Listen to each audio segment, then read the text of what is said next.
wanted to tell you something about the book The Perks of Being a Wallflower.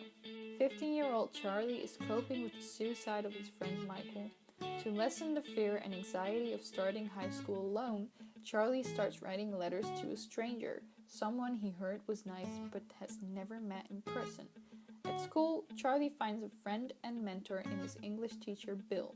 He also overcomes his chronic shyness and approaches a classmate, Patrick, who along with his stepsister Sam become two of Charlie's best friends. Charlie also starts developing a crush on Sam, but Sam continuously tells him to not think of her in that way. Later on in the book, we actually find out that Sam likes Charlie too, and things get pretty interesting from there on. During the course of the school year, Charlie has his first date and his first kiss.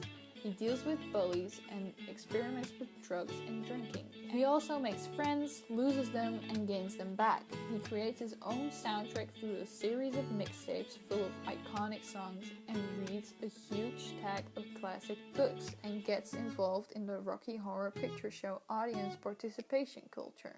Charlie also keeps telling us about his Aunt Helen, how she meant the world to him and how sad he is that she passed away.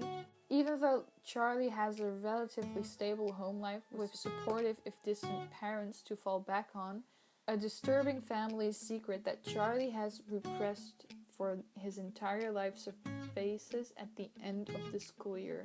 Charlie has a severe mental breakdown and ends up hospitalized.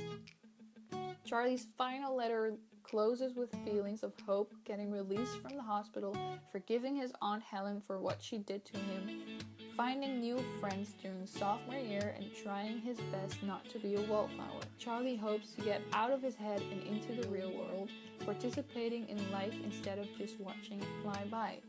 I really enjoyed the book. It was so easy to read and actually pretty addictive. When I read the book for the first time and I was in the last chapter, I just decided to not read it anymore, and I didn't read it for like a solid year. But when we got this assignment, I was like, okay, I'm gonna read The Perks of Being a Wallflower and I'm gonna finish it now. So I did, and it's really sad because you're happy that Charlie is doing better in life, but you also just want to keep reading it. And I'm just sad that it's over. I love it. So yeah, I do recommend it.